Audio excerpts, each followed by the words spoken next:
Welcome to the Face the Music podcast. What is up, everybody? My name is Matt, and I'm your host. As always, we have this week's top 10 songs of the week, show announcements. I have the full roster for MGR Fest 2025. We're going to talk about the newest metalcore beef, and I have special guest Dead Within Days. Welcome to week 12. You ready? Let's do it. What's up, everybody? How's it going? How was your week? I hope you enjoyed week 11, and I hope you went and checked out Resist the Temptation right after you were done with the episode. I'm very excited for all of their next moves. They always have something going on, so make sure you pay attention to these guys and gals and get to a show ASAP.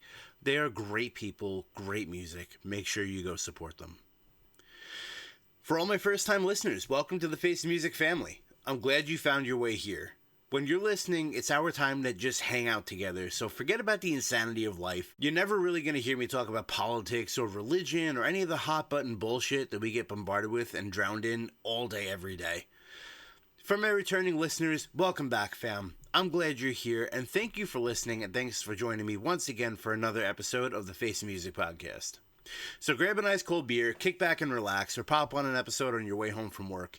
It's the weekend. Nothing else matters. Forget your dickhead of a boss. Forget your coworker who microwave fish.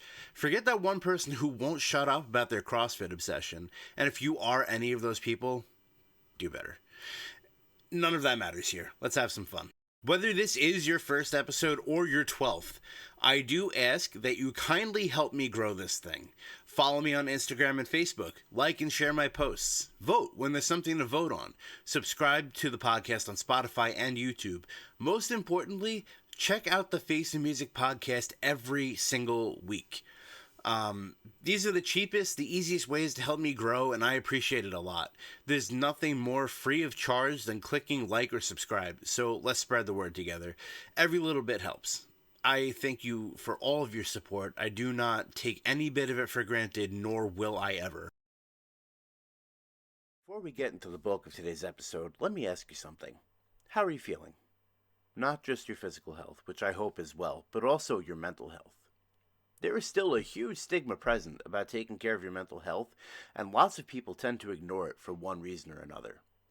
These conflicts usually pop up because of maybe how we've been raised. You're fine, if you fall off the horse, get back on, or maybe culturally, men feeling as though they should just toughen up because showing your emotions were a sign of weakness. The real men don't cry stereotype. If any of this sounds familiar, you are not alone. 62% of adults believe societal attitudes discourage people from seeking mental health help. Now, despite growing up in an era of mental health awareness, 37% of Gen Z believes those who seek therapy are mentally weak. In honor of Mental Health Awareness Month, BetterHelp is sponsoring this video, and I am working with them to help stop the stigma around mental health support and encourage more people to get support from a licensed therapist. Therapists listen, they ask questions, and they help you see things from new perspectives. They can give you advice and techniques to make positive changes in your life, and BetterHelp's mission is to make starting therapy as easy as possible. If you think you could benefit from speaking with a licensed therapist, click the link in the description or go to betterhelp.com/facethemusic to match with a therapist in as little as a couple of days. Using my link also gets you 10% off your first month of therapy. Thank you to BetterHelp for sponsoring today's video. I hope working hand in hand we can make a difference. All right, everybody, you ready for this week's top 10? Well, here we go. Let's jump in. This week, we will be hearing music from Becoming Wolves, Born of Osiris, Parkway Drive, The Pretty Wild, Craving Strange, Chloe's Army, Dying Wish, Novelists of Mice and Men, and Category 7. As always, you'll hear all of the song clips on the top 10 on Spotify episodes, but unfortunately, YouTube snitches if you want to upload music. So, if you are watching on YouTube, I'm sorry, the clips will not be featured, but not to worry, you could still listen to the full songs on the Top 10s playlist over on Spotify. The code will be at the end of the Top 10, and it's also in the link that's on all of my socials. Top 10 of Week 12, here we go. At number 10 this week, we have Long Island pop punk three-piece Chloe's Army.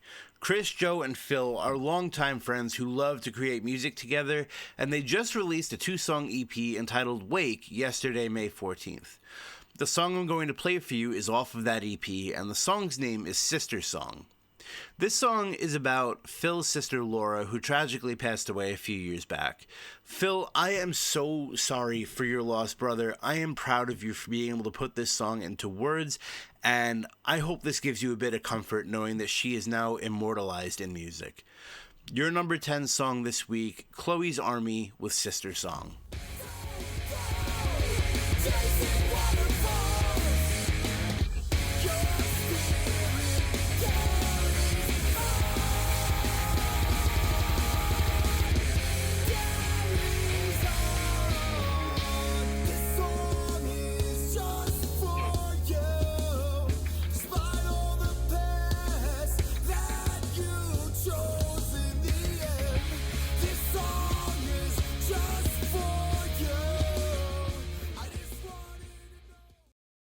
At number 9, we have Long Island hard rock band Craving Strange.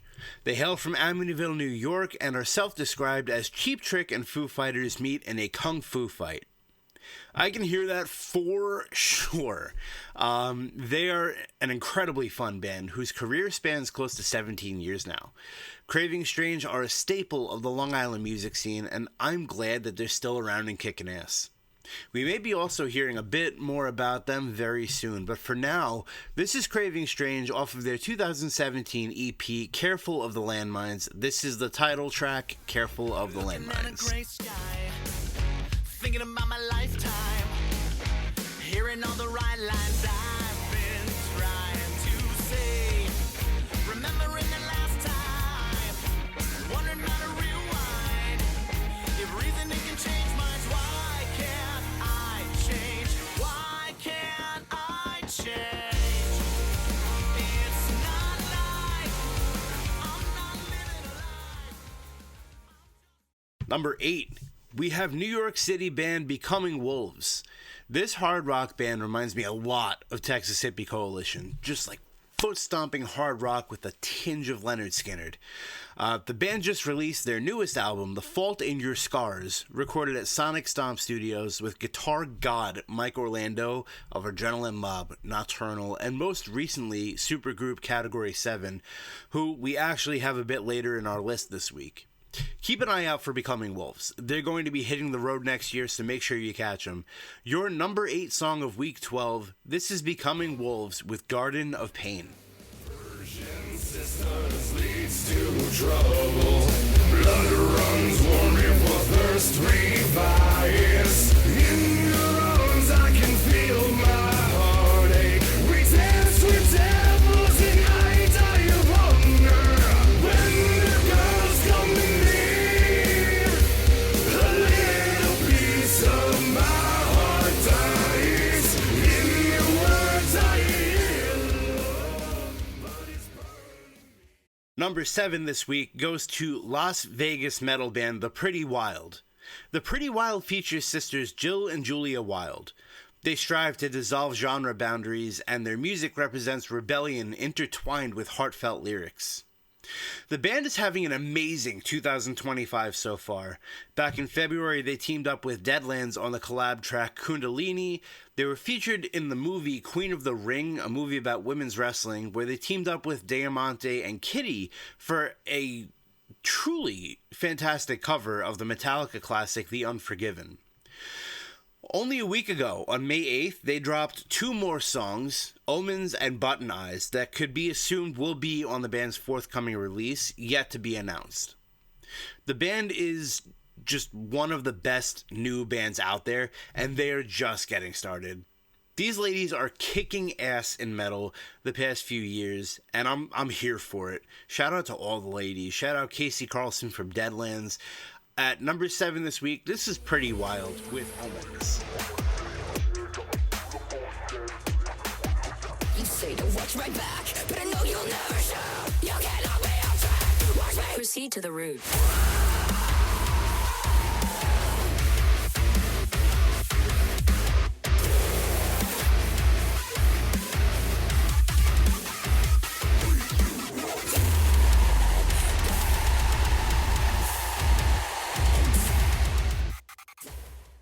At number 6, we cannot have the women in metal conversation without French metalcore band Novelists. Novelists FR if you're nasty.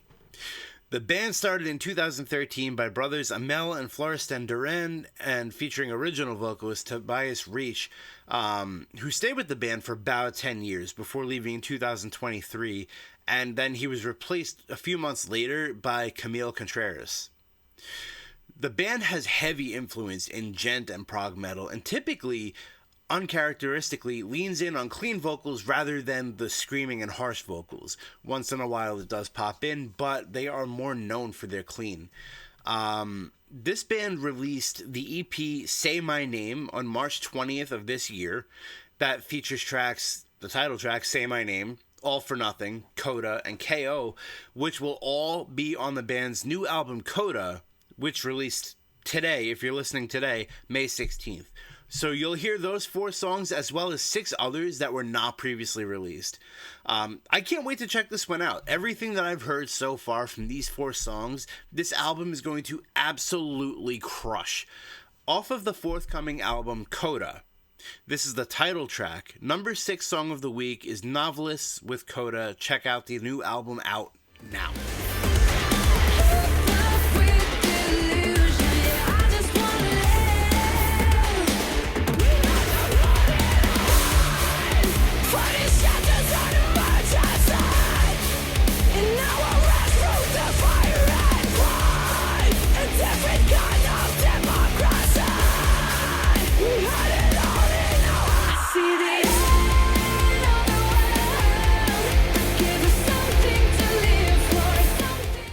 Number 5. There are so many bands releasing new music this spring. I fucking love it. So much metal. From Machine Head to Novelist and The Pretty Wild to Dry Kill Logic and Parkway Drive. And now tech metal giants Born of Osiris. The Boo Crew just dropped 3 brand new ones Wednesday morning. In Desolation, Elevate, and the title track off of their upcoming release due out July 11th, 2025. Through Shadows. Now, sadly, it would seem as though this will be the last album that we get from Born of Osiris, as guitarist Lee McKinney stated on X that he's leaving the band, and the band is officially done. Lots of mixed reactions about this one, especially after hearing the new music they just dropped. This is not a band that sounds done. It sounds like a band that's got a lot of power and a lot more to give. Still lots of life left, so it's unfortunate to know that this is it for them. But if it is so, what a way to go out. Now keep an eye out for the upcoming album from Born of Osiris, Through Shadows, due out July 11th. This is the title track at number 5 for week 12. This is Born of Osiris and Through Shadows.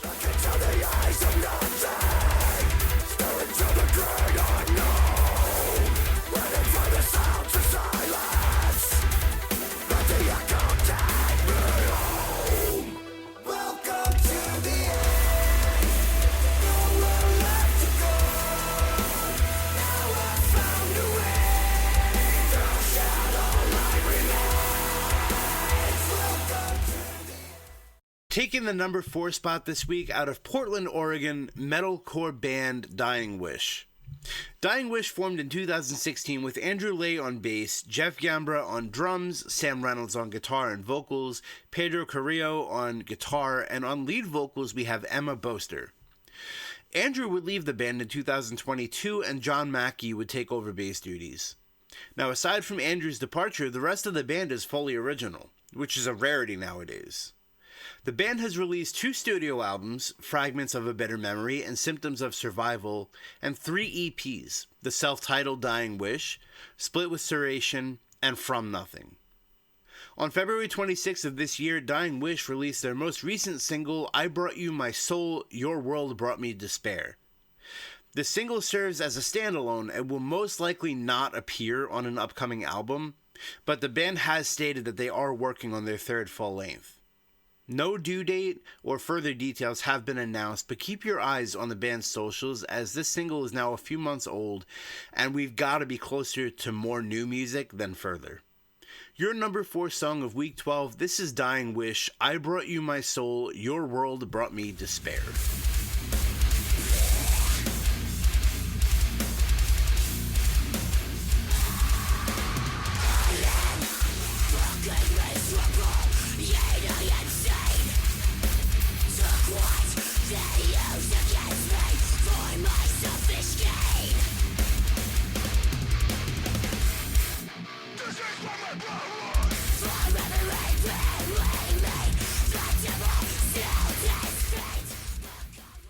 Top 3 songs of week 12. At number 3, out of Costa Mesa, California, we have Of Mice and Men. The band came in at the tail end of the MySpace era in 2009 after vocalist Austin Carlisle left Attack Attack. Carlisle formed the band with Jackson Hall. Hall would soon be replaced by Alan Ashby, who would then be replaced by Aaron Pauley, who would also assume vocal duties as we would see the exit of Austin Carlisle in 2016 due to health complications. The band currently consists of Pauley, Alan Ashby on rhythm guitar, Phil Manasala on lead guitar, and David Valentino, the only original member of the band remaining, on drums. They have released 8 studio albums so far, their most recent being Tether in 2023. The band just released a brand new single that looks to launch the band into a new era in preparations for the follow-up to Tether. No further details on a new album have been released yet, but while we wait, enjoy your number 3 song of the week. This is Of Mice and Men, Another Miracle. Waiting for the glass to the place of the desperate man. Smell like the dirt from a tempest blast. What's another miracle for the hopeless and cynical? Number 2, we have quite possibly the craziest grouping of musicians into one incredible supergroup. My jaw hit the fucking floor when I found out about this band. Ironically, the news broke as I was watching one of its members perform. That person was Jason Bittner of Shadows Fall, and he was playing with Overkill, opening for Metallica at MetLife Stadium. Category 7 is Jason Bittner on drums, Mike Orlando of Adrenaline Mob, and Phil Demmel, ex-Machine Head and Kerry King's current guitarist, on guitar, Jack Gibson of Exodus on bass, and Armored Satan former Anthrax vocalist John Bush on vocals. This band is legitimately incredible. They have one album out, a self-titled full-length that came out July 26th of 2024, and they are looking to get on their first tour as a group this year. I believe they're starting in South America. If you have the opportunity to go see them live and go witness this masterclass in metal live, take the chance. I'm hoping they come around the New York area because this is a dream lineup of a band for me, and their music is better than you'd even expect. Go check out all of their individual products and definitely listen to this entire album, self-titled Category 7. At number 2 this week, this is Category 7 with the fast, heavy, melodic, shred-tastic first song off the album. This is In Stitches. Started stabbing pain. I save them witches. My constant loss is not your gain. Oh, they pass. I'll have you in stitches.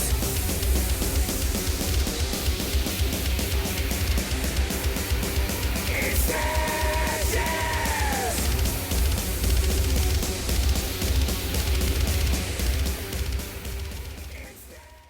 And your number 1 song for week 12, the Aussies have come back with a vengeance. Parkway Drive just dropped a brand new single, and it's angry, it's heavy as hell, and most importantly, it doesn't sound like anything they've released over the past 10 years. Objectively speaking here, the band released Crushed and Ire, and then every other song after Ire kind of just sounded like bad Ire knockoffs. The same cadences, the same melodies, the same... I wasn't a fan, really. But this new one actually has me really excited for new Parkway Drive for the first time since Ire. Vocalist Winston McCall says the mission statement for the new single Sacred is simple. He says, "It is a wrecking ball of positive energy. Our lives and the way we exist in the world has been pushed further and further and further through the lenses and frames of negativity and hopelessness. Obsession with everything we lack, everything we hate, everyone we blame, everything that keeps us down. We sell the unique parts of us most precious just to buy back manufactured pieces of self in order that we may feel whole again.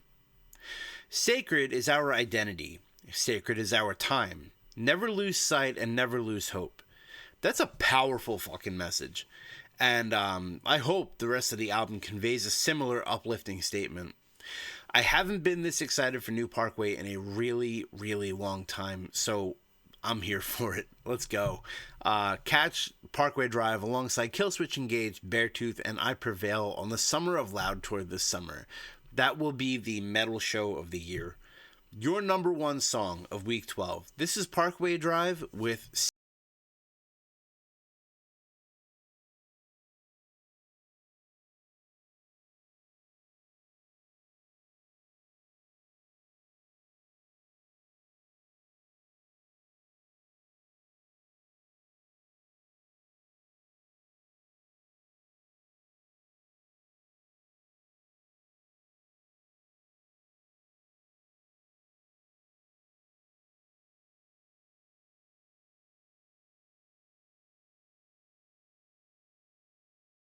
You can check out the full songs on the Face the Music Top 10s playlist on Spotify by either searching or scanning the code that's on your screen now.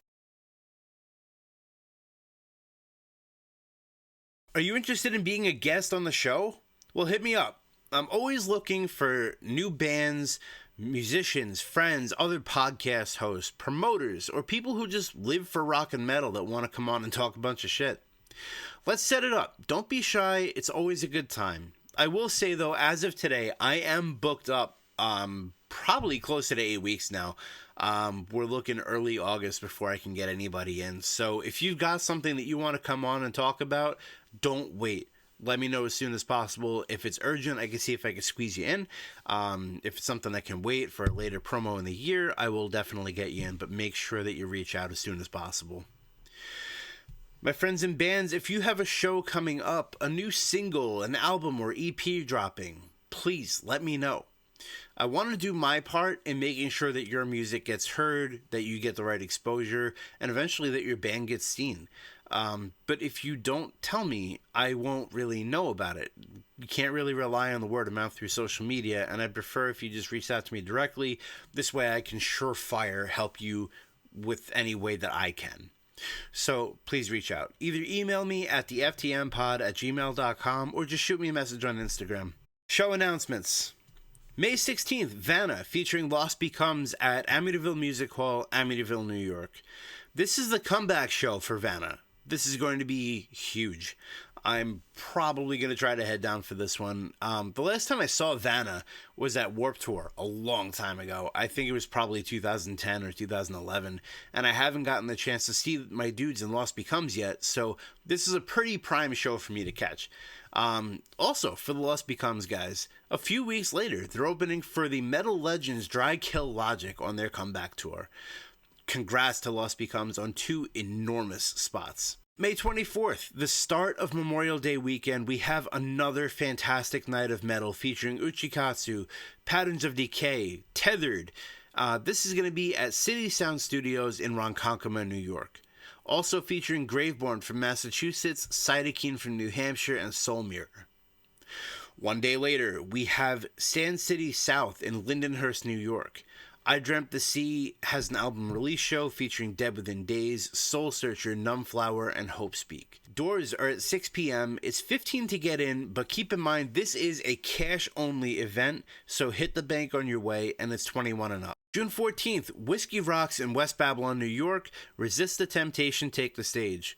More details about the show will be coming soon, so keep your eyes and ears open. June 26th, this was just announced. If you listen to the interview with Dead Within Days in a few minutes, you'll hear they made the official announcement, but it's also officially on socials by the time that this airs. So, Path We Choose, my dudes, they're dropping their EP, Prelude to Misery. This is their album release show. This will take place at Amityville Music Hall, Amityville, New York, also featuring Hostile Intent, Summon the Plague, Dead Within Days, Senseless, and of course, the boys themselves, Path We Choose. Tickets are $12 if you buy from the bands, $15 if you buy at the door, so you know the drill. Save some hard-earned cash and buy directly from the bands. Not only does this save you cash, but if you aren't already aware, this helps the bands tremendously with their pre-sales. Dead Within Days, Path We Choose are also both on MGR Fest 2025, so consider this to be your warm-up show. We Came as Romans, After the Burial, Currents, and Long Island Boys Johnny Booth are on the Bad Luck North American Tour this July and August.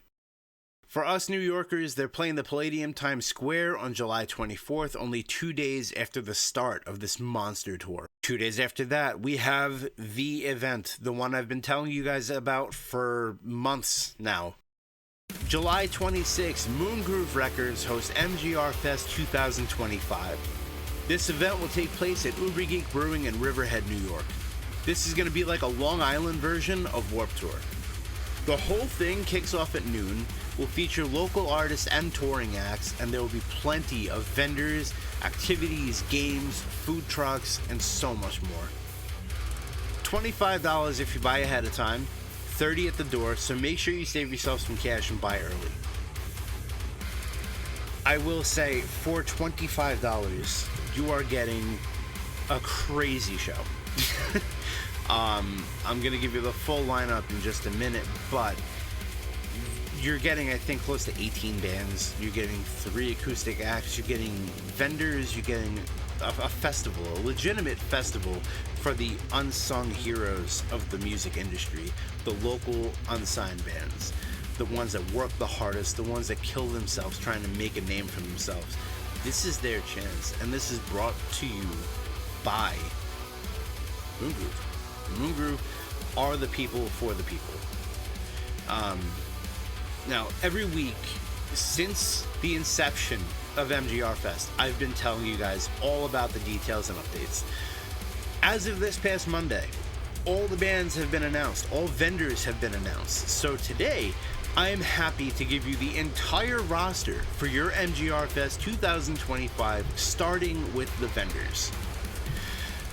We have Riff Haven Audio Recording Studio, Floating Forest Guitar Pedals, Safe Haven Music, Mon Cherie Sugarie, Burnworks Unlimited, Gallagher Baked Goods, Katie Crafts, the Maui Chop House Food Truck, the El Amor del Caribe Caribbean Love Food Truck, and yours truly, the Face the Music Podcast.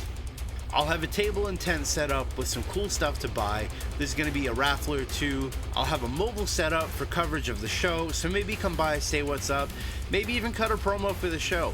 But get there bright and early. The event starts at noon, so you want to make sure that you're there early. Let's pack this place out. Let's do the damn thing. This is a festival for Long Island from the people that live here that love music. Now, ladies and gentlemen, speaking of the festival, speaking of people who bleed passion for music, let's not forget about the bands.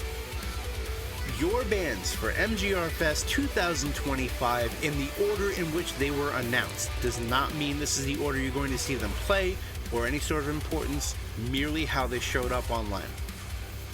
We have Farsight, Ringside Tonic, Pathmaker, Cheem from New England, Path We Choose, Soul Searcher, Resist the Temptation, With Sales Ahead from New Jersey, Hope Speak, Dead Within Days, Pulses out of Virginia, Off Guard, Oceanside, I Dreamt the Sea, and Craving Strange. This is also featuring special acoustic sets from Bojack, also from the band Ronan, Chris Upland, and Ghost City Limits, which, if you guys watched a few weeks back, that is Rob Moonfesta himself. Go give all of your vendors a like and all of these bands a listen. Make sure you buy your tickets early, $25 online or 30-day of event. Bring some extra cash for food, shirts, raffles. Save some time at the door too, since the event starts at noon. You want to make sure you're there early and you're inside when that first band kicks it off.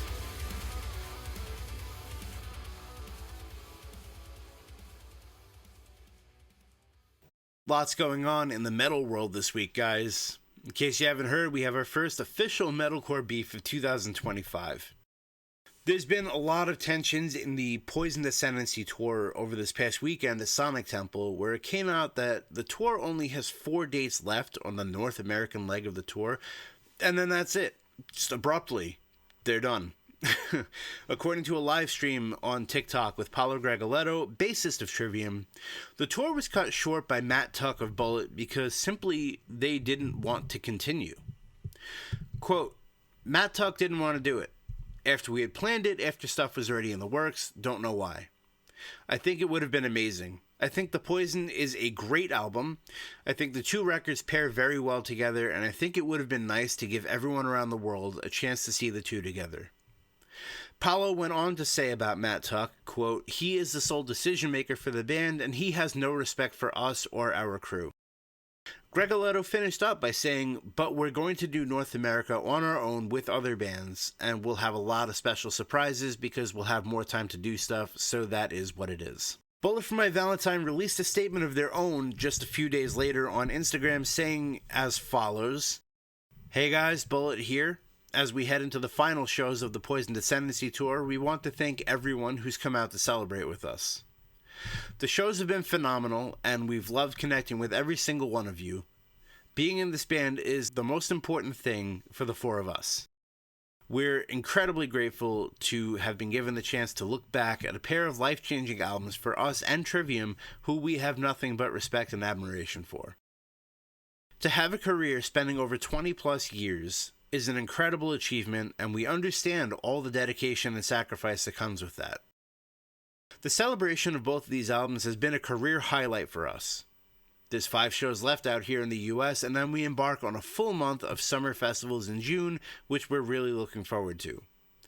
With that being said, the 4 of us collectively feel that the time is right for us to divert our attention towards the next chapter of Bullet for My Valentine. We can't wait to get back in the studio later this summer and finish what we promise you is our best album to date. To go along with this, we are already starting to make plans for the 2026 and 2027 touring cycles, hitting every corner. We're super excited to drop new music for you all. We value our fans above all else, and we are forever grateful for your support. We'll be back with all of you very soon. Now, Matt Heafy of Trivium took to Instagram with a response of his own, asking fans to be civil and understanding, because everyone wants to blame somebody, right? You can check out the video on YouTube and Instagram. It's 4.5, 5 minutes long, so it's simply too long to capture the entire quote on here. Now, regarding this situation, I understand the civility reigns supreme, but what I can't really be cool about here is that Bullet is kind of in the wrong. They had a full Australian and South American tour lined up, and because Bullet doesn't want to do it anymore, now there's fans that are going to miss out. The bands don't get to perform, and not just Trivium and Bullet, but all the supporting bands as well. And once again, we do have to take into account here the livelihood of the crew members kind of thrown to the side in what, calling it bluntly, is kind of a selfish move on the Bullet camp. I love Bullet, so don't get it twisted. I'm a big fan of their music. That is to say, until they dropped a song that sounded a little bit like Hoobastank. If you don't believe me, go listen to the song Over It, and then go listen to Crawling in the Dark by Hoobastank. The song still bangs, but the verses are identical. Now, I had the chance to meet Bullet when Fever dropped, and I gotta admit, they were kind of dicks. Especially Matt Tuck. It sucks to say that a band that you love so much was kind of, a bunch of dicks. Every single one of them acted like they didn't want to be there, and it was beyond evident, which is a bummer, because a couple hundred fans that showed up for them were certainly excited, but we all got met with stiff-faced pictures and a, hey. It left a bad taste in my mouth, but I still love their music. So, I mean, it's sad to see maybe that day wasn't so far off base, but that's, obviously just my opinion. Obviously, I don't know these guys, but it was disheartening to hear Paulo's comments, especially basically confirming that. Now, if you've ever met Trivium, they are some of the nicest dudes. There is no ego, no big league vibes, just cool ass dudes full of smiles and gratitude. It sucks to hear the Bullet pull the plug. It's incredibly disrespectful to the fans, and knowing it was done so abruptly is extremely disappointing considering most bands will only cancel tours for an emergency. Not because they want to go, write some new shit. Kudos to Trivium, though, for being so cool about it. I'm glad I got to see one of the last non-festival dates of this tour. Now, speaking of Sonic Temple, lots of cool shit happened over the weekend as the festival was reported from around the internet. Festival goers were treated to heavy hitters such as Korn, Killswitch, 2 nights of Metallica on their no-repeat weekend, Trivium and Bullet for My Valentine, as stated earlier, Shadows Fall, festival staple Seven Dust, Trust Company, Crossfade's first show in 10 years, but the big talk of the festival seems to be Linkin Park. And for once, not once, it isn't a bunch of dudes shitting on Emily Armstrong or saying that Linkin Park died with Chester. Surprisingly, it's quite the opposite. Finally, people saw them live, heard what Emily is capable of, and accepted the band's new direction. For the most part. There's still some out there definitely that are hating on Emily and the rest of the band, but I'm not here to talk about them. I am happy that people are finally starting to see what the band is now and recognizing talent over blind opinions based on nostalgia. Emily Armstrong does not try to be Chester. She doesn't try to replace him. The band isn't trying to replace him either. They are trying to just continue their careers and pay tributes as respectfully as possible. And this happens often. A band member leaves or unfortunately dies, and people say, oh, the band died with the Rev, Cliff, Joey Jordison, Chester, fill in the blank. And truth be told, that's not fair to the bands. That's not fair to hinge other people's talents and contributions on one person. Chester made a huge impact on billions of people, and there are thousands of Linkin Park cover bands out there cashing in on their success and Chester's death. No one's got a problem with that, though. But the original members get together with a new singer and a new drummer, and keep in mind here, Brad still wrote the record with Linkin Park. He still wrote From Zero. He just doesn't tour with them anymore, and all of a sudden that's not cool. I think the Emily hate is really just, it's stepdad syndrome. You don't want to accept that this is a new part of your life because you want what you had, but that can't be there anymore. I was also very skeptical at first, but hearing their live stream at the From Zero event last summer and then going to see them live, dude, you can't tell me that they're not locked the fuck in. I'm glad that Emily has finally gotten some much-deserved respect from the fans, and I hope more people continue to check him out and support Linkin Park. From Zero is a legitimately incredible album from start to finish, and if you're someone who embraced the change going from Paper Cut to One More Light, you can embrace this change too. Just released right before I recorded this episode, I Prevail has parted ways with their clean vocalist Brian after 10 years. It doesn't seem like there's any bad blood between the band and Brian, which we love to see.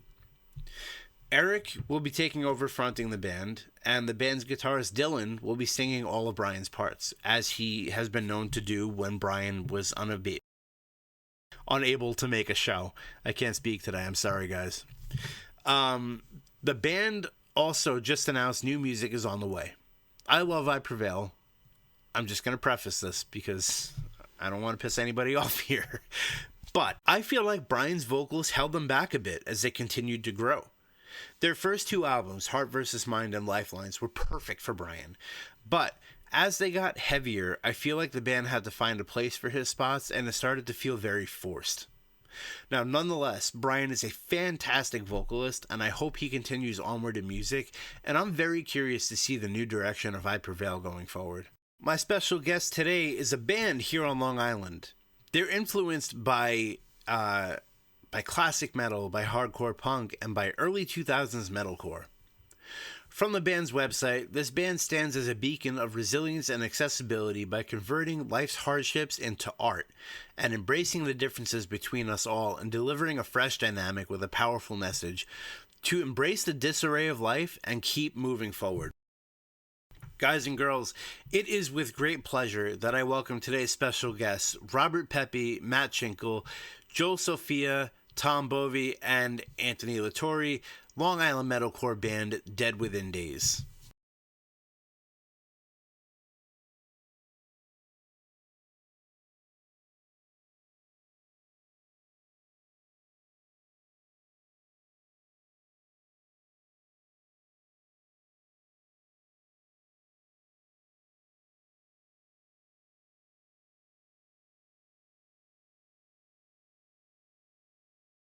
Personally, it was kind of like a cool nod to, like, I have multiple sclerosis, and that can change like your life trajectory very much. And Dead Within Days, at least to me, was a cool kind of like title for what you do within the time that you have left, you know. And I think that's kind of where I come with it, and I enjoy the name a lot. Yeah. How long have you guys been a band for now? A little over a year, I guess. We've been active since last April. Which is crazy to think about because you guys have done so much shit in such a very short amount of Yeah, time. I think we've Busy. I think we played like 20 plus shows and released 5 original songs and 1 cover in a year's time. So A lot of videos Ron too. keeps us working. Yeah, like 5 or Yeah. 6 music videos already. Slaves. In 1 year. The cover, by the way, guys, is fucking mint. It's so Thank good. you. Thank you. For anyone who doesn't know, Dead Within Days released a cover of Hand of Blood by Below My Valentine. So what musicians made you guys want to do what you do? Like, who are your main influences? Like, as a drummer, guitarist, bassist, vocalist. I'll let you guys start this off. For me, it's for me, it started when I was a kid, and my parents playing classic rock and 80s metal, and Hell's Bells by AC/DC was the song that like opened my eyes up to heavier music and I guess what I'm into now. And then seeing Angus Young on like live videos, I was just like, I want to be that guy. Running around on stage like a fucking nut job. And then it went into like Metallica. I was obsessed with them for so long. And then like I would say the band that like has most influence on my sound and still does is Blow from a Valentine, which makes sense, I guess, Yeah, for the definitely. cover. That tracks. Yeah. Sure does. Like there's obviously a bunch of other bands like Kill Switch and As I Lay Dying, In Flames, Pantera. There's so many bands, but like Bullet's definitely the one that like I don't know what it is. They're like my go-to influence. Yeah. So you're definitely like the early metalcore days. Yeah, the Poison, Screaming Fire, Yeah. Fever. I love those 3 albums. They're like top tier for me. What about you, Tom? Let's see. Started with Gene Simmons. Then it went to Geezer Butler, Dave Ellefson, Harley Flanagan, and one guy actually that I was thinking about, this guy Mike, I don't remember his last name, but he played in a bunch of local bands. He played in Sheer Terror, Big Sniff, a bunch of like punkish hardcore bands. Mhm. He was amazing. I don't know what happened to him. And then like Caleb from Cave In, and then I could go on through the years. So now what particular era for Gene Simmons would you say is your best? Early, Yeah. like Dress to Kill, first album. I mean, Kiss was done by 75. The first 3 albums is it. Not a So- Kiss Go fan? What's that? Not a Kiss Go fan? I didn't say that. Hey man, I Was Made for Loving You is a great song. I'm kidding. No, honestly, I like all that stuff, but if I'm really getting down to it, it's the early rock and roll stuff. Now, what about you with Ellefson? The clarity that he came through in on those records, just he's like so tight, pristine, the production on all those records, he cuts through, and it's Any one record in particular that stands out to you? I just remember the first one, hearing was it Killing Is My Business. Changed my whole perspective on music. Matt, what about you, dude? So I actually started with music in 4th grade, playing French horn, and that's back when they introduced and basically everybody tried music at that point. Yeah, I was a trumpeter. I play trumpet. You play also. trumpet. Yeah. I wanted drums, they wouldn't give it to me. So I mean, start off with that. I mean, I heard my dad would play like blues and rock stuff, and I heard that. I always gravitated towards like the heavier songs, and eventually, like I know for a lot of people in our generation, I think video games played a big role in the music that they got into. Mhm. Like Need for Speed. And Blood was on there. I did this before, but you don't know about that. Somebody said we've all done this before. Yeah. Anyway, deja vu. You know, you don't. Anyway. So yeah, no, lots of good music in that game. I know Bullet, Disturbed, and some focus in there. Cell Dweller. But but then the big one too. I mean, obvious one, Guitar Hero. Yeah. I mean, big reason why I wanted to play guitar. I mean, I was exposed to a ton of music on there. Mm-hmm. Like Metallica. It's the first time I heard one. Mm-hmm. It was on there. Slayer. Even All That Remains. 6. What are you doing?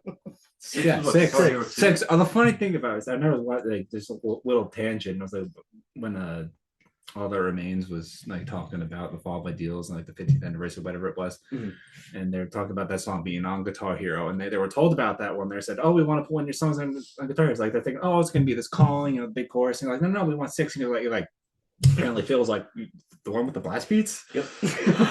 So I'm like, okay, so.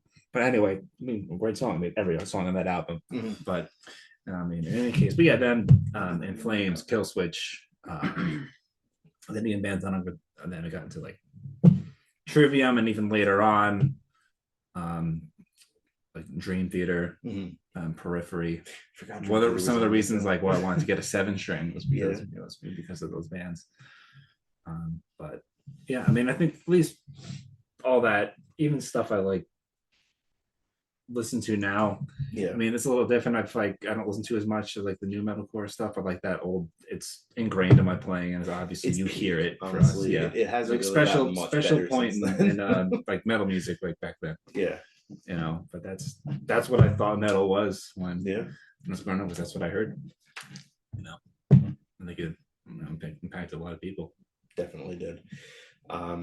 That's how I found out about all those bands because of Guitar Hero too. Shadows Fall is another huge one. Yeah. The Light the Blinds was on there. I was like, oh my god. Which one? Which one was that on? 2. I want to say. I don't know. Yeah, I don't remember. I mean, I got into them later, but yeah, that's the song that kicked the door down for me. The Shadows Fall, and then I went back and I found the whole discography. And they're coming back too. They are. They just played Sonic Temple over the weekend. They sounded incredible, dude. I was watching a bunch of videos today. I got to see Bittner play with Overkill a few years ago when they opened for Metallica, and watching that man play is a privilege. He's so technical, he's so fast. I'm like, it's awesome. But I'm glad they're coming back. The new song's kick ass too, if you haven't heard them. But Joel, what about you, man? I realized I liked music. I think I have this one core memory of going in the car as a kid one day home and like listening to the radio. I think it was probably like Delilah, if anyone knows that station from Long Island, like public radio. I don't know. She's this lady who was like a super calm voice. My mom would like put it on so we'd like fall asleep or something like that. But they would play a lot of contemporary music. And then I remember listening to one song. Is that like NPR? It's kind of like NPR a little bit. Like she was a big, so when I was really little, it was just classical music and like Baroque works and stuff. It was really bad. But she put on this more contemporary station that day, and I remember hearing a song on the way home, and then getting out and kind of like zoning out before I went inside, and just kind of like it replayed in my head. And I think that's the first song that ever got stuck in my head, and it was "Unwell" by Matchbox 20. Cool. And that just kept playing in my head. If I sing it now, it will get stuck in everyone else's head. So I'm going to avoid it. I'm not crazy. I'm just a little. Like it's such a good song. And I realized like, oh, I like singing. I like music. This feels good. And then fast forward, I'm in public school, and then I have to choose an instrument, right? Everyone goes up to like the mountain of whatever school you're in, and you get chosen by some sort of like sorting power to be, whatever clade you're going to be put in for the rest of your career in school musically. And I remember, like you said, I wanted drums, and I was just like, all right, this is going to be it. Like, I'm ready to go. And you get sent into like the selection and groupings, and then almost right off the bat, I think they came out as we were waiting to be selected. They say drums are off the table. Here's our drummer right here, and like they pick up like the kid from like right next to them, whose like older brother was a drummer, and their father was a drummer, and their father they're a also. legacy. Yeah, they're like all these like nepo babies that play drums for high school, and like it's horrible. So my dreams were shattered that day. And they're like, "Oh, you get to play violin." And I was like, "No," but I did join chorus, and then I was in chorus all the way up through college and whatnot, and did that. But during that time, I think MTV was probably one of my biggest influences, along with video games. Just seeing like Taking Back Sunday and like the motion that came with the sound was really inspiring. Yeah, all those videos just so good. MTV back in the day was something crazy, dude. Mm-hmm. TRL, man. Like you would get Marilyn Manson and the Backstreet Boys and Britney Spears, and then you would get fucking like Corn. Yeah. Freak on a Leash was huge. You get like a random Metallica video popping in sometimes. It was Unchained. Yeah, I think it was the visuals though, like like the they made it look so cool, and like at the same time the metalcore scene was starting to saturate, and like you had like AP magazine, you had MTV, you had all these avenues that you're just exposed to, and like MySpace and stuff, where like bands are celebrated, people who do music are cool, and I was like, that's for me. I gotta do that, and that's kind of where it comes all from. the metalheads started to gravitate away from MTV and go to Fuse. Oh yeah, Vivo, dude. Yeah. You watching Vivo 10 years later? Like where did it all go? What about you, man? I think very similar track as everyone else. Started with like AC/DC, Van Halen, Metallica. On the way to my hockey games, my dad would just like hype me up with like Master of Puppets on loop the whole time. And then got time to play an instrument, stuck with the violin. Okay. Similar. Actually, it's funny. I didn't even want to play drums when I was little. No. I mean, my dad is a drummer, so I was always around it, but it just never really interested me. And then one day in like, I think it was 8th grade, maybe 7th grade, I was like, I don't want to play the violin. So I tried out for drums, and they let me in. Awesome. So I was doing, the marching band thing for a while. And then one day I came home, I was like, Dad, can we set the drums up? Because they were in the attic for like 10 years. And he was like, yes. Thank God. No more fiddling around. Yeah, exactly. So then I just started trying to play, Enter Sandman 10 times in a row just to see if I could do it. And then that evolved into like, oh, this band Slipknot's pretty good. And then I remember one day on the way to the gym, my dad showed me Lamb of God. And then it was over after that. Just like my taste just skyrocketed into, all the classic metal stuff. I would try to play like Ashes of the Wake on just the whole way through on the drums, just probably stopped crying halfway through because it was so hard. And then it just evolved from there. Chris Adler's still a huge influence of mine, but now it's like I'm way more like deathcore with my influences. So guys like, Austin Archie, Lorna Shore, I know it's such a cliche thing nowadays, really. But that guy is just like constantly pushing the limits. And I feel like it reminds me that like that guy's also a human, like he's not like he's ridiculously talented, but it's like he's made of the same stuff that I am. So what's stopping me from, learning that stuff? Exactly. So I feel like that kind of mentality is what is pushing me. And it's really all technique. Is what it comes down to. It really is, yeah. Which you hear people playing now, and if you played someone like 10 years ago, the same shit that you hear now, it's like, no, you're doing that with a machine. It's not real. No, there have just been so many other techniques developed, and I mean, a lot of it, depending on the band, is all studio tricks too. But people like Austin Archie actually prove that they can play the shit. So you started with Enter Sandman? Yeah, I think that has to be the first. I'm sorry, Paradise City by Okay, that seems more. Guns N' Roses. Yeah. That was the first song I ever learned on the drums. First song I remember like really trying to just play over and over again to get it down was Enter Sandman. And then from there it was like, oh, let me try the rest of the Black Album, and then let me try Master of Puppets. And then it kind of just snowballed. That's a better progression than like, yeah, I played Enter Sandman once, and then I tried Slipknot. And Yeah. damn, dude. Yeah, now we play like Periphery. I love Periphery so Yeah. much, man. Yeah. So you started as a drummer. Well, you started violin, and then you ended up band geek status with drumming. Exactly. Cool. Yes. I had the same path. I Yeah. played like trumpet for a bit. I didn't get into percussion until like middle school. But I started learning how to play drums and read music and shit. And they got me like full band geek by 8th grade. It's Me too. one of the best, but also one of the worst times. Yeah, I mean, like, if I didn't do that, then I wouldn't be playing now. So it's like you gotta look at it that way. Yeah, that's funny, man.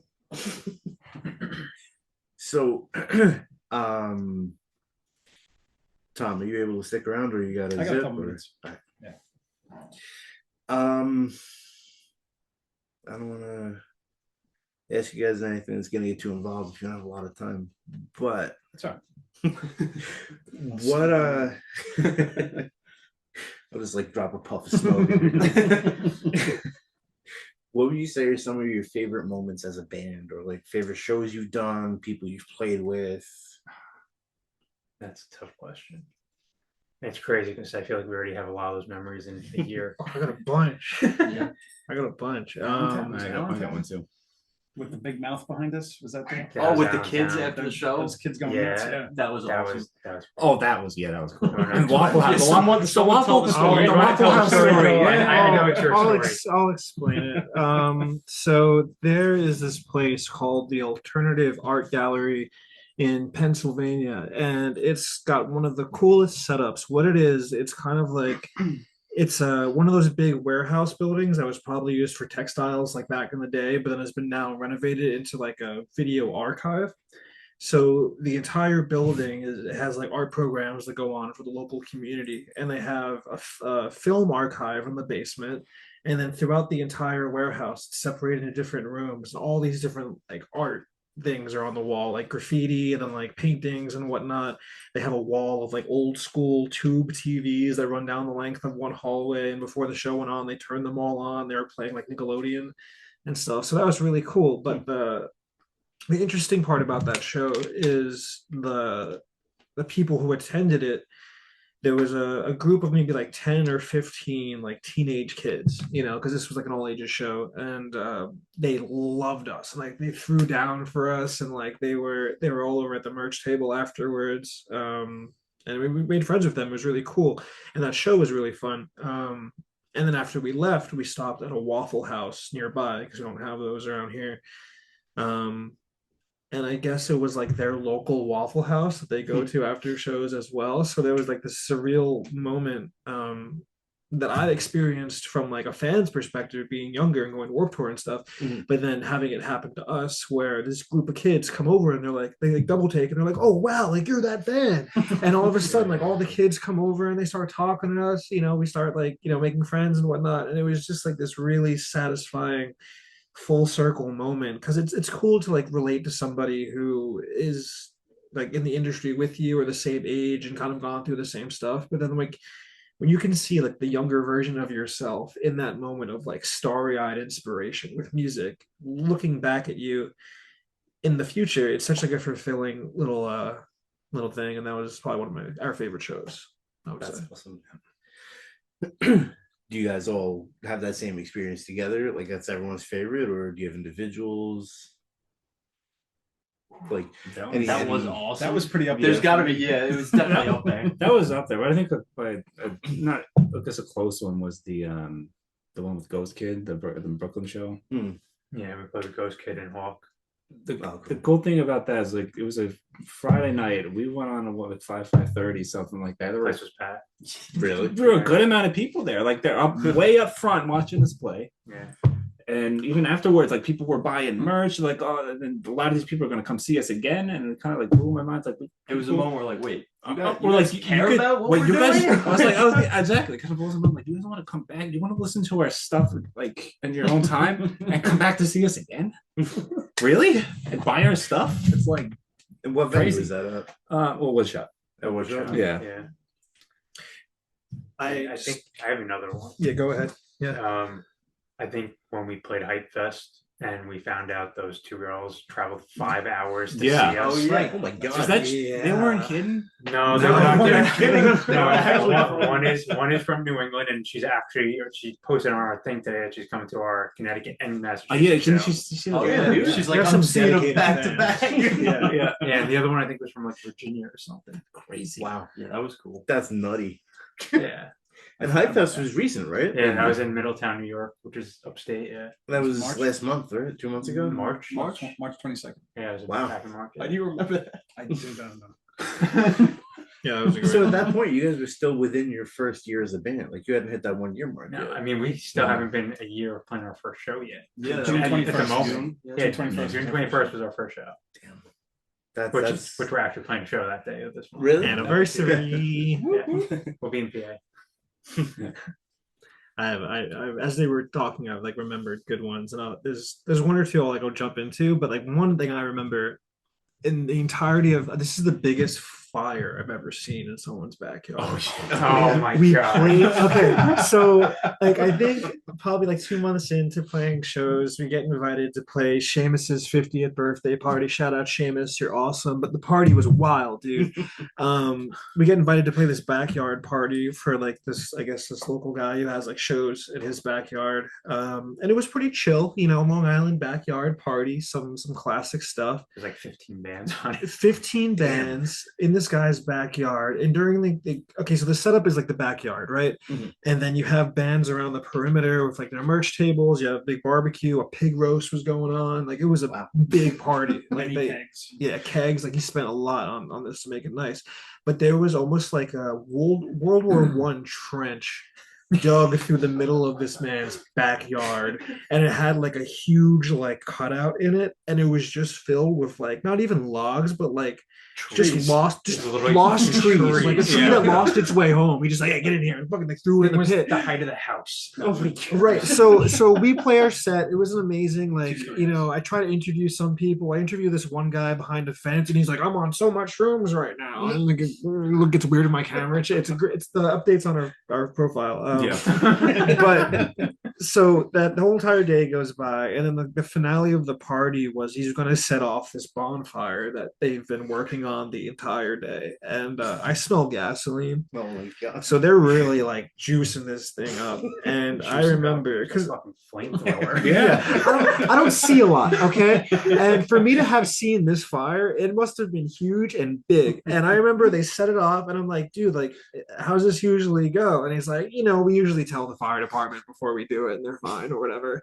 And he lights this thing up, and within like 2 minutes, there's like a biblical 40-foot tornado of flame that's above this guy. Guy's got a 2-story house, like it's a full-size house. It's above the house, like licking over the top and stuff. And the first thing everyone's like, yeah, or whatnot. And then like you hear like murmurs from the crowd. They're like, oh fuck. And like you just know like this was way more than even they had intended for. And then within like the first probably 5 or 6 minutes after it was like stable enough to get close to it, they like topple some of it over and it goes half height. But like that was probably one of the closest like arson disasters I've ever almost experienced in the happiest setting that I've ever done it in. So that was a really memorable time. And that was on Long Island? That was in Ronkonkoma, yeah. Selden. Selden, yeah. Yeah, wherever. So if anyone knows Seamus, tell Seamus he has great parties. And if you ever get invited to one, definitely go. You'll see stuff you've never seen.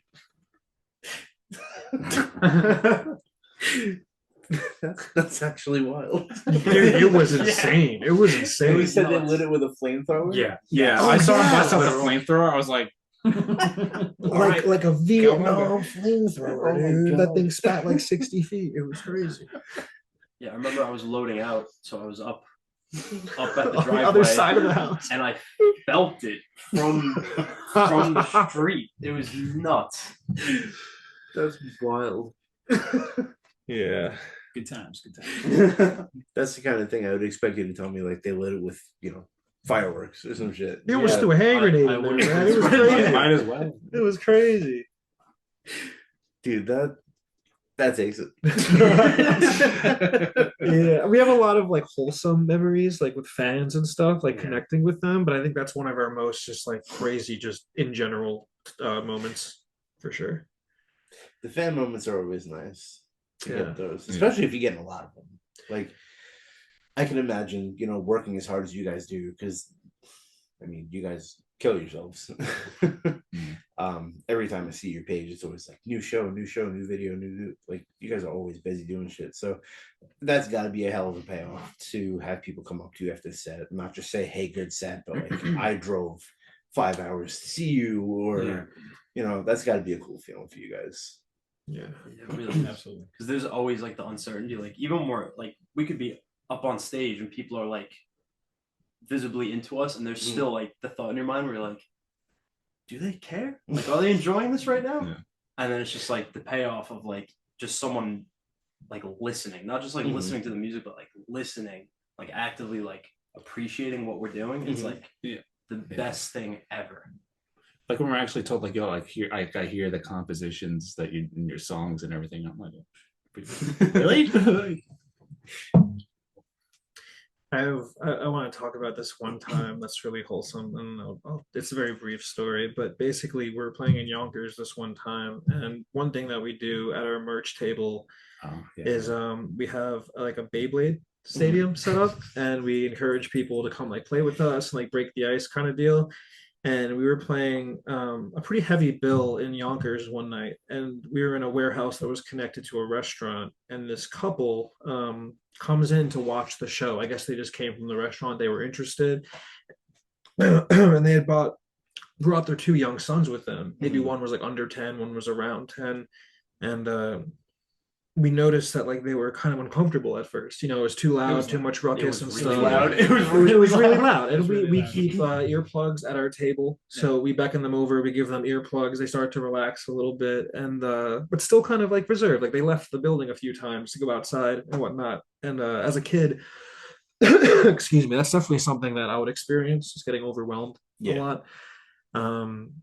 So I invited them over to play Beyblades with us, and after like a few minutes whatnot, they were just having the best time, just like ripping the Beyblades and like challenging each other and having these little feuds, and it just kind of like opened them up to be like, there are things for us here too. There are ways that we can interact with people. And after that, like a few like minutes later, a few bands later, we noticed them like in the crowd with their parents, and they were like play moshing and having like the best time.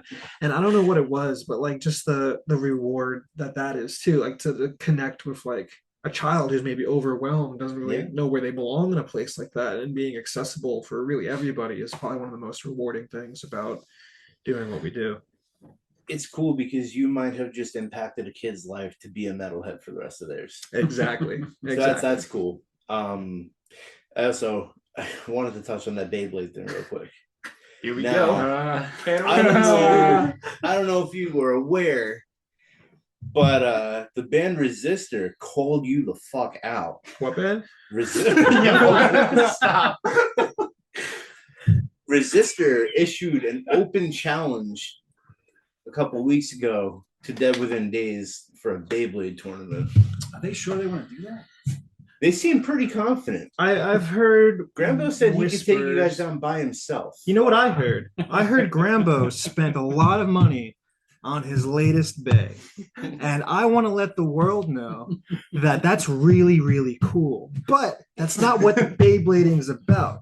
You don't have to spend a lot of money to have fun. You don't got to go out of your way to be, the main character of anything. It's about a community. It's about fun. And I accept your challenge, Grambo. You're more than welcome to come up to the table. I know Conti stopped by not too long ago.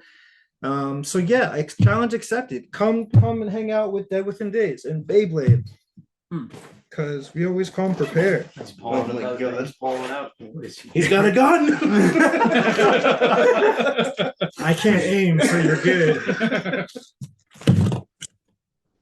is accepted. What? No one can see that. There's a cup in the way, but Yeah. This PSA. But yeah, official challenge accepted, Grambo. Come down to a show. You're always welcome, and we'll throw some official tournament rules down, and we'll do a set, man. Come on, let's go. It'll be fun. maybe we can get this settled at MGR Fest. That would be something incredible. Come Absolutely. to the Face and Music table. We'll set this shit up. Yes, we have Beyblades at every show at our merch table. Everyone's welcome to come up. Everyone could borrow a bay. It's about having fun. It's about, just doing your thing and enjoying your time there. So I think, yeah. So let's put it in the books then. Dead Within Days accepts the challenge to Resistor for a Beyblade tournament. Let's get this shit fucking going. Let's go! I told you. What? I told you. That's my rap song. That's awesome. Challenge accepted. And it's official. Oh my god, thank God. Is this doing it on its own? I had two and I swallowed one. Like, watch this. Wait, actually, how did you do that? Matt, let me see your hands. Yeah. Hold on. I knew it. No way. Where'd you get that from? It's called Duckies. Who would have guessed? Yeah, well, actually, Like Amazon? no, I got it from their website. I can't believe That's this. awesome. I like how this just Joel straight up went from Beyblades to Joel sent me a reel on Instagram, and I was like, I freaking need this. Need that. And since he showed it to me, I got one too. But like, That's awesome. I had to do it. 10 minutes ago, I heard a random quack was trying to hold my shit together. Yeah, that was me. Like from that? Yeah. So I among did not hear Dead that. Within Days, we have like an Before you go. inside joke that has to do with the quack noise. So if any fans feel so inclined, Matt has a very small rubber duck collection, and he would I have one love- duck. He has one duck. He would love to increase it. So if you ever have the time, like, just bring Matt a rubber duck at a show. People are gonna really think I want to cheat and be like, "What's going on here?" Yeah, he's got a thing for him. So My bookshelf's probably making him sweat his ass off. uh, Oh, I didn't even see those. it's not to act up, but to risk it all for the quacker. So, let's talk a little bit about like what you guys have coming up, because you have a stacked next 2 months. So what do you got going on? I know. So I was gonna say I definitely want to leave that to you because I don't know what we're allowed to talk about yet and what we are. Well, this comes out yeah. Friday. This So comes out it'll be Friday, future. so we could talk about what's gonna be announced tomorrow. So we got the exclusive drop. Exactly, you do. So starting May 25th, we basically have, I think, 9 shows in a month span. Something like that. So With this new one, I think it's 9. So May 25th, we're at Sand City. It's a local show on Long Island for I Dreamt to See their album release. Shout out, Kelly. Yep, gonna be a great show. And then the following weekend, we're playing May 31st in Brooklyn at Our Wicked Lady for Ghost of Hope EP release show. Looking forward to that one too. Well, I'm looking forward to all of them. Of course, yeah. And then the following weekend, we're playing back-to-back shows in Connecticut and Massachusetts. Connecticut's at Charlie Bravo's in Putnam, and Massachusetts is at Kodo Asian Fusion at in Lowell, Mass. That one's actually for May We Meet Again's EP release show. And then What album releases you guys got coming? Yeah. 13th. Maybe our own soon. I'm just kidding. That's not a So we're supposed to have one 13th, but I'm not going to talk about that Okay. because it's not announced yet, and I don't know when it's going to be announced. I don't even know what he's talking about. So All right, so don't I'm worry, just gonna sorry. keep my mouth shut. And then the weekend after that, we're doing a full weekend run. The 20th, 21st, and 22nd. So the 20th, we're playing AAOM Fest in Pennsylvania, Milton. Thank you, Nicole. And then the next day we're playing Southern PA Metal Fest, which is in Hanover, PA. And then the 22nd we're playing Jimmy's in Kearney, New Jersey. Very cool. Yeah. And then the week after. Just keeps going. Yeah. It keeps going. Then the last one, I promise. It's one that's going to be announced tomorrow, so you'll know about it by the time you see this. It's going to be Path We Choose's EP release show at Amityville Music Hall on June 26th. Very cool. That's exciting shit, man. That's a stacked one. It has Senseless and Summon the Plague and Hostile Intent. Oh, So, man. I'm excited for that. So they went all out for this album. yeah. Dude, I have to be at that show. That's a crazy ass lineup. Yeah. It's going to be sick. And then, of course, 1 month from then is MGR Fest. Yeah. July 26th. July 26th. That is going to be one of the best events I think this island's ever seen. And for those who don't know, you're actually behind the scenes on a lot of MGR Fest. I am. And MGR. Anything Moon Groove, I'm Yeah. pretty much there. I might not be the one talking through Moon Groove, but I'm there. Fortunately, I guess. Well, I mean, everything that Moon Groove is doing for the island right now is exactly what the island needs. Yeah, we wanna bring bands from out of state here, and we want bands locally to get on shows. Like we want to create a community, and we want the bands here to be able to communicate more with bands out of state and create a community between that, so they have opportunities. That's what it's all about for us. I did notice that like, you know, I'm organizing how I'm gonna announce the full lineup and shit on the podcast, but I'm looking Yeah. at all these other bands and I've checked them all out. They're all awesome, but there's so many that are not from here. And I think that's really cool to take that shot on so many bands. I think it's what, 5 or 6 There's on like the bill. 5 or 6 of them I think that aren't local. I mean, every show we do, there's pretty much 1 or 2 local, non-local bands I've on noticed them. that. It's just something we like to do because it gives bands the opportunity to come here and play, but then it also gives the local bands here the opportunity to get to know those bands, to make friends with them, and then hopefully they invite them to play in their hometowns. Yeah, it's great networking. Yeah. I had mentioned to you guys off camera, my buddy Gordon that lives in Florida is trying to make his way up here without dropping any names of any promoters. You know, to be told as an out of stater that you are basically guaranteed to not be paid, to not have any of your expenses taken care of, to be traveling and make nothing. I think that sucks. And I think the fact that Moon Groove is holding it down and making sure that you guys have a place that you can accommodate bands and make sure that everyone's taken care of. I think that's fucking awesome. Yeah. Dude. To me, traveling bands should always be the first one paid, and then local bands will get paid whatever we can give them. Like, that's the way I've always looked at it. Yeah. Because if you're coming from out of town, you're the ones that deserve the focus. Yeah. And I think that's great that there's finally an established like promotion company on Long Island that's doing that. Because there's so many fly-by-nights here. There's so many that's like, oh yeah, come have your band play. We'll give you a door. We'll give you 10% of the door. But like, it's not enough. And like, if you could structure it so that it's fair for everybody, while also realizing that as a promoter, you might have to eat some shit sometimes. But you still have bands that are coming here, and that's still opening up so many other doors for people that you work with every day. Yeah, like that's great. That's a good networking for you guys too. You know, yeah, of course. You guys are. I mean, working with Moon Groove, you're hosting all these bands, but they're also bands that are going to return the favor. Exactly. Hopefully, but most likely will. Yeah, you know, creates more contacts for me, which obviously is for the band. Mm-hmm. Me a lot of friends, you know, just do Moon Groove and Dead Within Days and both just together. Yeah. I'd say we made a lot of friends in the last year. Oh yeah, a lot of awesome people. Yeah. A lot of great bands. Too many to name. I'm not going to name them. If I name one band, I feel like I'd be favoring one. And like, there's so many that we love. Everyone knows who they are. You guys are killing it, and thank you for everything and all the future stuff we're going to do. So, now I know I'd mentioned this earlier, before the whole power outage thing, but you guys are newer.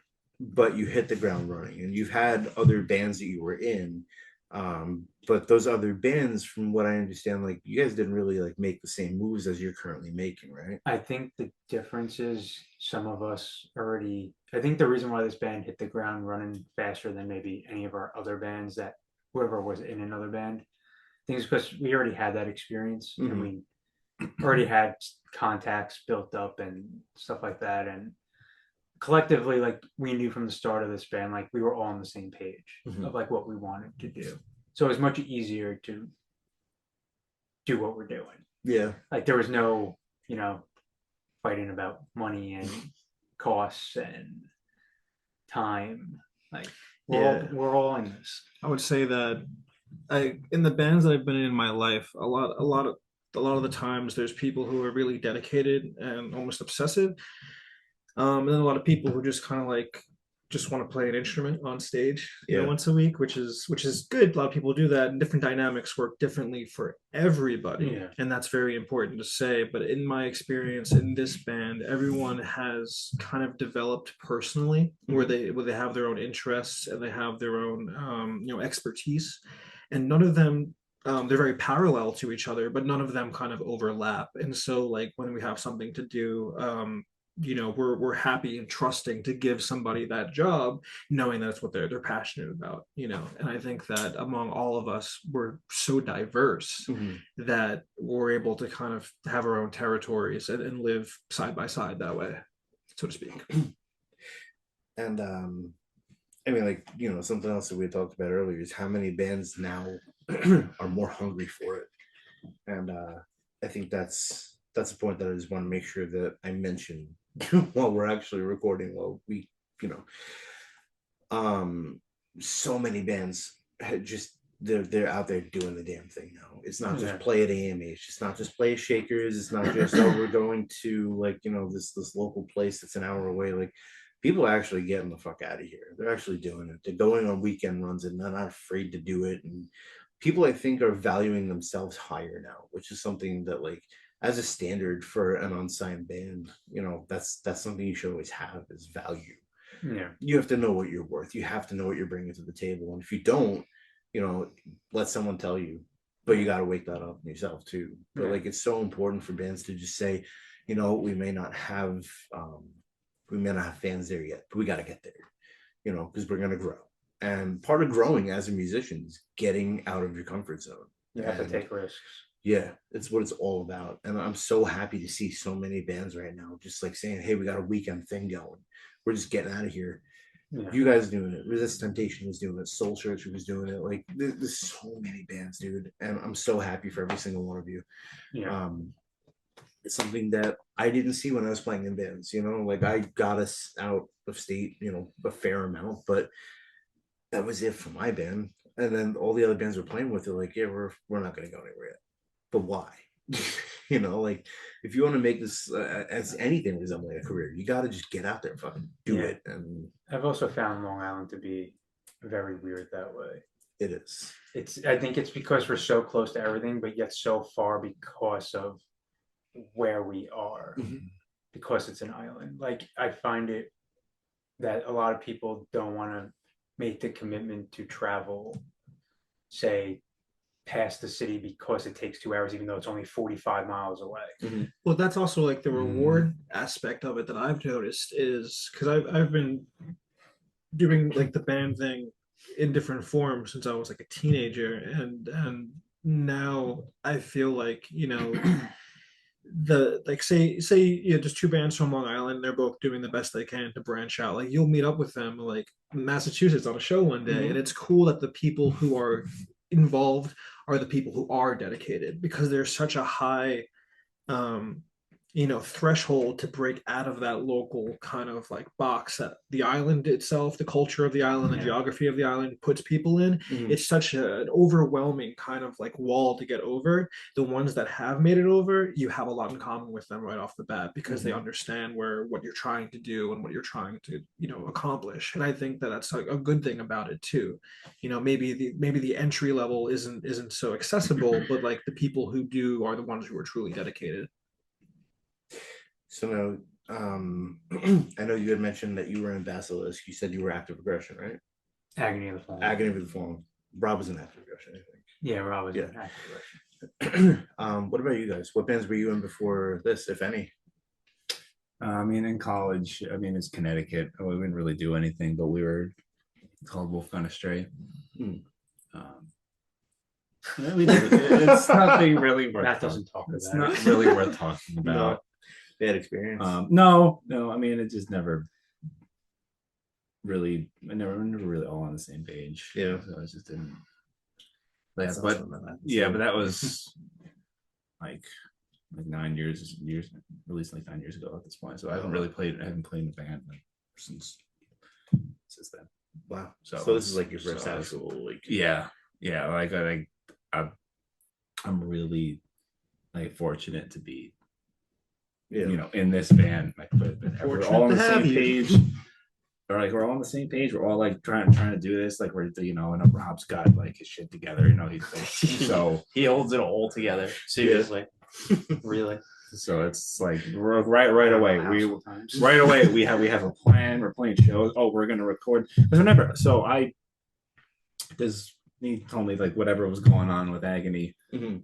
and he's like, oh, you want to start something? And so I knew I got Tommy to play bass, and this was like 2 days before my second year of X-ray school. This was last summer, I think. Yeah. It was like August of last year. 23. Yeah. No, yeah, 23. Yeah, I was 23. And I was like, man, I don't know. And he's like, you already had the plan. All right, listen. We're gonna form the band, whatever, blah blah blah. Get this set by try to get our members by November, record in February, play shows sometime in the summer. And that's what happened. But I was like, dude. and I I was got like, lucky with this one. and I was like, Was it me? Yeah, you. Yeah. I was at first like, I don't know if we do it. I was like, and he gave me the time plan, and I was like, well, if we're just practicing, we're doing recording when I'm in school, but we start playing shows when I'm out. I think I'm good with that. I think I could do that. So worked out. What about you, man? Oh boy. He's the newbie. This band is the first time I've ever played with any other musician before. Really? And I feel like I got really lucky because it's awesome. And everyone is just like, I don't know, so talented and always on the same page about everything. And it's so funny to think about how like last winter, I was still just like, practicing in my basement every day, which I still do, but like not a single thought of like, I should play in a band. And then one day Rob reached out to me. He's like, hey, I'm starting this thing. Here's some demos. Like, if you're interested, get back to me. And right away, I was like, oh, this sounds really cool. And I was still on the fence about it. And I was like, I don't know, man. Like, can I play this stuff? Like, can I do this? Like, should I do this? And I was actually going. Don't let him fool you. He's a fucking human metronome. All right, guy. Anyway, I've heard him playing. Yeah. He's fucking playing his shit, but yeah. Besides the point, when I was going back up to Binghamton, where I went to school, and to celebrate my birthday with some friends, and we were out somewhere, and this guy that like I'm not really close with, just like kind of knew him, pulled over one of his buddies. He's like, yo, you have to check out Anthony's Instagram. He's a sick drummer. I was like, whoa. Everyone settle down. And then the kid pulled up like a video of me. He was like, dude, this is so cool. He's like, are you playing in a band? I was like, no. And like that, I don't know, that just like set something off in my brain where I was like, I should do this. So I was driving home, sending an email to Rob on the 17 upstate, one hand on the wheel, other hand texting him back. And I was like, hey man, gonna record some stuff, whatever. And then I sent it while I'm fucking rambling. And then I sent him me playing over like one of like the MIDI demos that he sent me. Lost Light. It was which is Lost now Light. Lost Light, Oh, the really? song that just Lost came Light out. was actually the first song I Yeah, that's the first. Wow. Yeah, It was called first song Shadow I played Season over. at the time. It was called Shadow Season. Yeah. And I was like, wow, I really like the song. So then I played over it, and then I don't really remember what happened after that. But he was like, You all tried right. out. Yeah, he was like, all right, Now we're here. meet us at this place, learn these songs, and then that was it. Which was Hand of Blood. Yeah, Hand Hand of of Blood. Betrayal. Just like the tryout song. Yeah. But I mean, a similar thing to me when he's saying he's just in the basement, like playing. That was me in my room, like writing songs and stuff. It's like cool. Yeah. Write some songs. It's fun. And now, like some of them are Different Day songs now, which is That's awesome. It's pretty cool. That's really cool, man. I love hearing about like how bands form, like where, because I know you guys know Resist Temptation, but like talking to them last week and hearing He's known Dylan forever. Yeah. Oh yeah, They went to college together.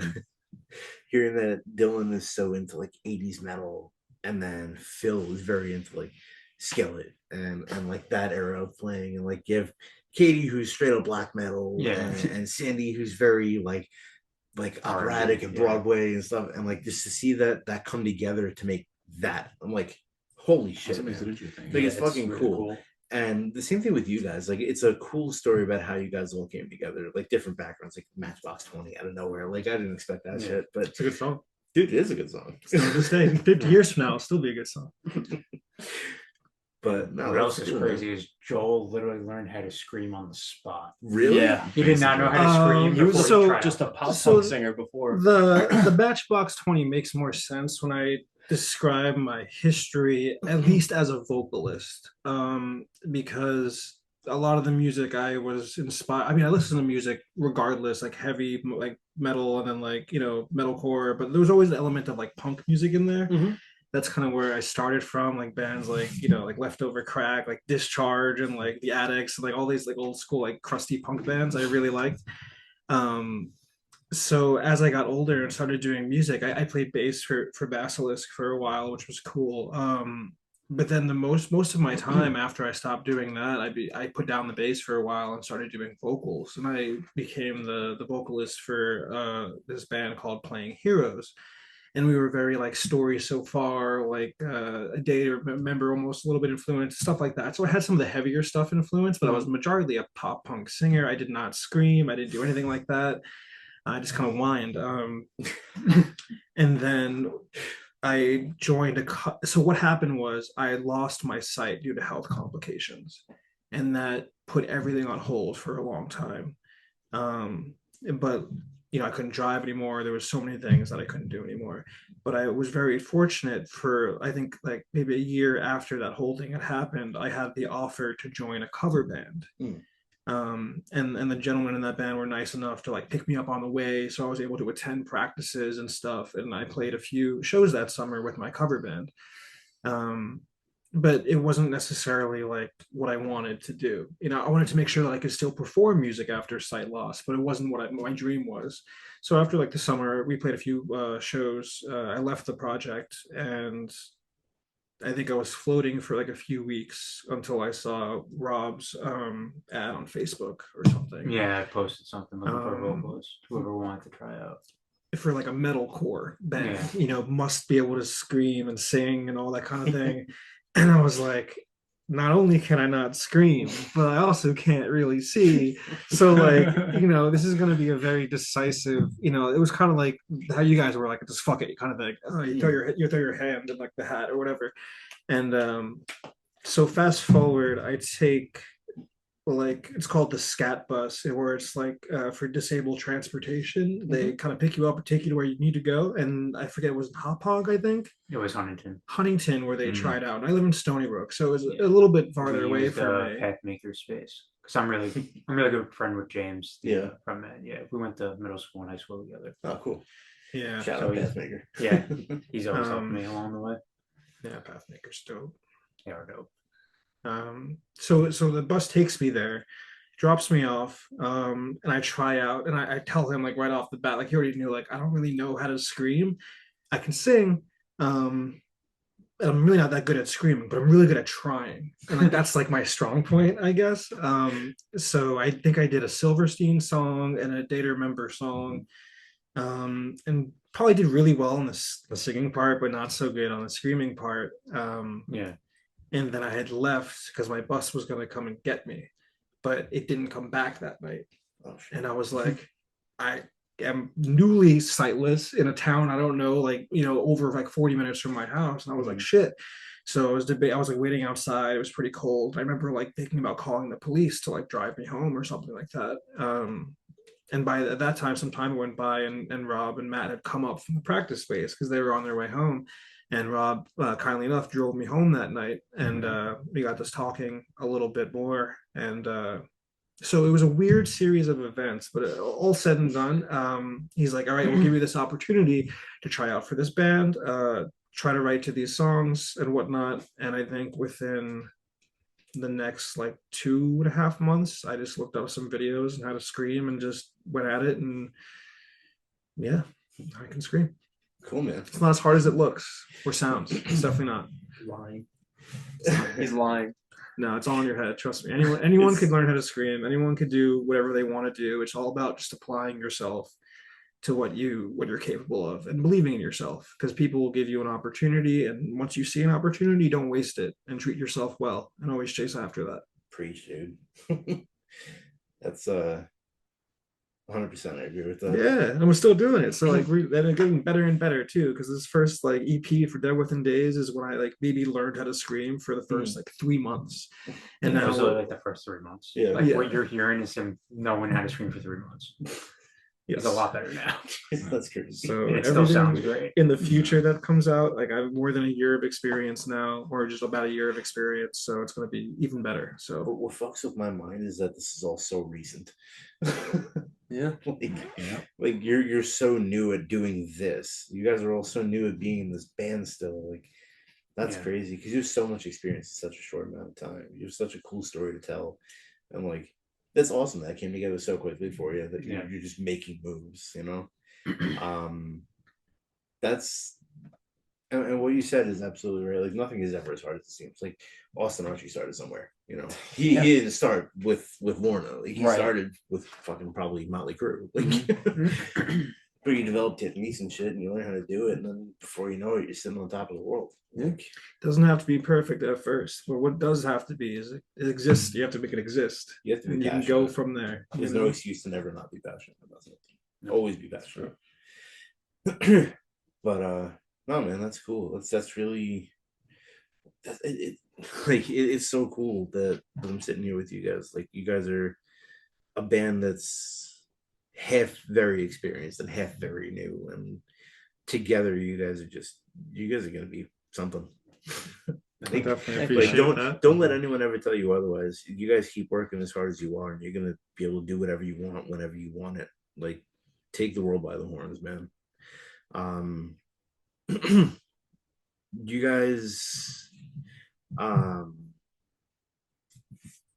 You guys play a lot, to say the least. You have a lot of bands you play with, a lot of different states that you play with. Let's shout out, like what are some of your favorite bands from out of state that you guys love just tearing shit up with?